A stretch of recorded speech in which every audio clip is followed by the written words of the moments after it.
existe muito preconceito com pessoas que têm algum tipo de diferença, né?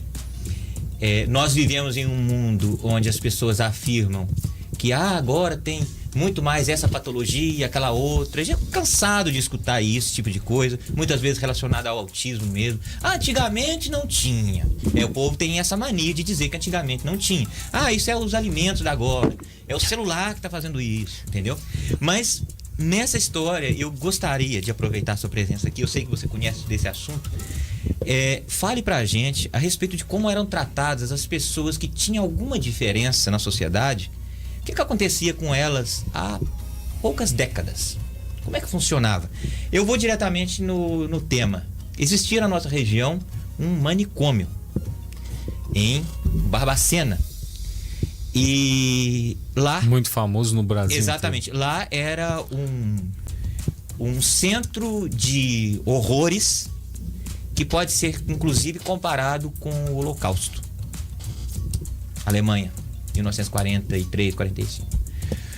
Acontecendo aqui debaixo do nosso nariz, que é o manicômio, o Hospital de Doenças Mentais eu não sei nem o nome, de Barbacena. Hospital Colônia. Hospital? Colônia. Hospital Colônia. Fala um pouco pra gente sobre esse hospital, como que foi, por que as pessoas iam pra lá na época. A questão principal, né, do nosso tema, que é o Hospital Colônia de Barbacena. Sim. Né? Muito próximo de nós e pouco conhecido, próximo, na verdade. No espaço e no tempo. Isso, exatamente, do ponto de vista histórico. Faz pouco tempo isso. Nem 100 anos, né? Que do ponto de vista histórico é um tempo muito curto. E perto aqui. E eu fui conhecer só em 2017, quando eu ingressei para o curso de psicologia. Eu não conhecia a história, confesso. E já nos períodos iniciais já tive a Thaísa, uma professora muito querida, que abordou o tema, levou a turma, inclusive, para que hoje em dia se tornou um museu, né? Chama-se Museu da Loucura. Inclusive, quem quiser visitar, muito interessante. A loucura na verdade é uma... E a loucura, na verdade, é uma patologia, né? É um termo pejorativo, talvez, né? Hoje não se fala mais isso. Não. Quando a pessoa chega nesse ponto... Não, ela tem... Então, já vou te responder com a resposta dele. Nessa época, por volta aí de 1960, essas pessoas... Acho que o nosso país sofria uma espécie de higienização social, a verdade é essa. Então, ali dentro eram colocadas pessoas que... tem um dado de um livro que é muito importante também, que chama-se justamente O Holocausto Brasileiro, que é muito importante. Quem quiser saber mais sobre o assunto, ali é uma enciclopédia sobre. E lá fala que 70% das pessoas que estavam ali não tinham nenhum diagnóstico. Meu Deus. Essas pessoas eram homossexuais, eram mães solteiras, eram meninas que perdiam a virgindade antes do casamento, eram negros, eram moradores de rua. E por aí vai. Você usou o termo higienização social. Ou seja, limpavam as cidades na mentalidade. Tudo aquilo que não época, queriam que vivessem em sociedade. Você queria sair de casa. Exatamente. E você não queria ver que ali existia uma pessoa pobre, precisando de alguma coisa. Então, eu não quero ver, isso me incomoda. Vamos internar aí. Pega e coloca no Barbacena. É mais ou menos isso que você está dizendo? Basicamente isso. Pessoas com abuso de substâncias, né, de álcool e outras drogas. Pessoas tímidas eram enviadas para lá. Crianças, tem um dado que eu acho que 33 crianças foram parar no Hospital Colônia de Barbacena. Inclusive, quem quiser matar a curiosidade, tiver estômago, no YouTube tem 2 documentários também. Um chama também O Holocausto Brasileiro, com imagens, e o outro com imagens da época, e um que chama-se Em Nome da Razão. Pessoas amontoadas nos pátios, nuas, sem um plano terapêutico individual, por exemplo. Aí, falando já das pessoas que tinham transtorno, algum tipo de transtorno. O seu transtorno era tratado da mesma forma que o meu.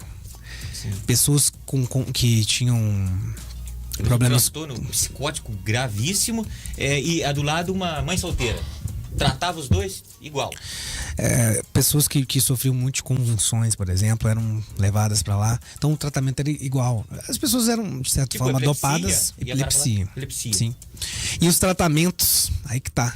Ainda tem esses, além da brutalidade de encarcerar a loucura, os tratamentos eram quase que torturas. Medievais, né? Medievais, exatamente. E era utilizado o que a gente chama de de eletrochoque para esses tratamentos de convulsão. Só que a pessoa não tinha. Hoje em dia existe para tratamento de convulsão também o que a gente chama de eletroconvulsoterapia, mas é uma coisa totalmente adaptada para aquele paciente, sabe ali os volts do choque que dá, tem até um limite que o corpo aceita e reage, tudo muito legal. Tudo bem, hoje... Lá na época as pessoas eram amarradas na cadeira, meu Deus, jogava-se água sobre elas e o fio desencapado, colocava um pano na boca. Não, você tá brincando. Juro. Isso acontecia lá. Isso era campo de concentração. Esse era é por isso que quando falou assim eletrochoque há algum tempo atrás, o povo ficou louco, porque achou que era desse jeito. E esse termo, ele é de 79, quando o Felipe Pinel, aliás, desculpa, Franco Basaglia, era um psiquiatra italiano, já vinha no movimento de luta antimanicomial na Itália, enfim, já vinham conseguindo fazer essa transição, fechar os hospitais. Ele veio uma visita no Brasil e chamou a mídia e disse: olha, eu poucas vezes presenciei uma brutalidade tão grande, e isso aqui se compara aos campos de concentração. Ele estava se referindo a Barbacena. A Barbacena. E essa realidade aí da questão das internações é tão... ainda tá viva no imaginário das pessoas, que as pessoas falam assim: tem que internar esse cara, meu. Exatamente. Quando eu era criança eu escutava isso. Você fazia muita bagunça. Tem que mandar pra Barbacena. Tinha o termo do hospício, né? Hospício. Ou Coatizo, né? Eu acho que Coatizo também tinha. E Juiz de Fora tinha em São Paulo. O Ananeri. O Ananeri em Juiz de Fora também. Também? Era. Em São Paulo tinha o Pinel mesmo, chamado Pinel. Ó, tem uma mensagem que eu quero te mandar aqui pra você ler antes da gente ver se pode. A lobotomia. Lobotomia. Pode ler? A lobotomia era quase que mais invasiva ainda. Gente, era feito com picador de gelo. A pessoa era amarrada também.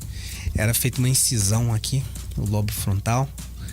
Cara, a pessoa ficava vegetativa. Ela resolvia aquela agitação, digamos assim, dependendo da condição de saúde dela.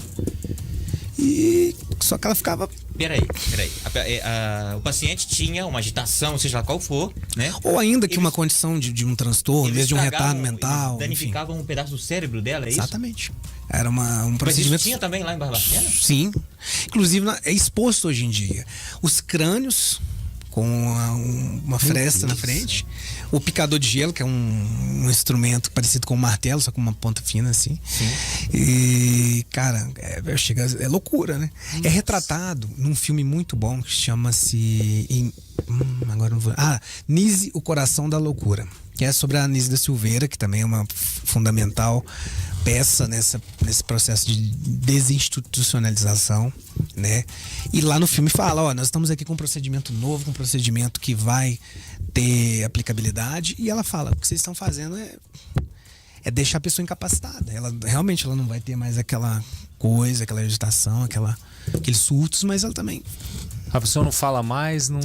Sim, porque o procedimento, cara, era feito sem nenhum cuidado. Era diferente do outro, a pessoa ficava... dependendo da área que você afetasse no cérebro, né?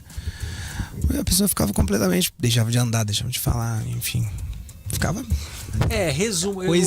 O resumo que eu vejo dessa época aí era assim... Como eles não podiam eliminar... Pode falar eliminar? Pode. Para não falar aquela outra palavra, né? Sim, mas... As pessoas, então, pegavam elas e confinavam nesses locais, tratavam todo mundo igualmente, com os mesmos medicamentos, mesmas terapias, e quando era um caso mais vamos dizer assim... peculiar. Danifica o cérebro. Tira... Como que chegaram numa conclusão dessa? Existem uns relatos. Outra coisa, nós não estamos falando da Idade Média, nós não estamos falando do ano 1000, nós estamos falando de 1960.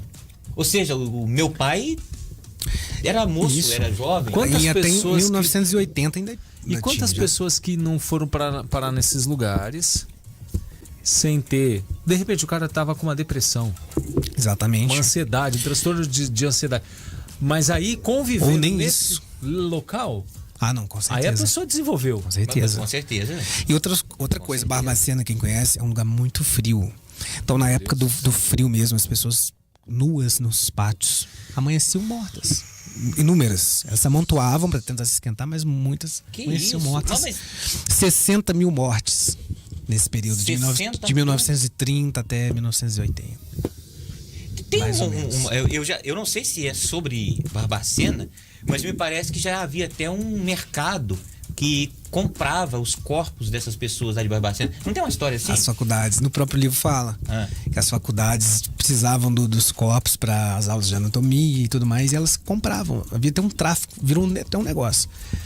Saíam carroças e carroças de amontoados de pessoas.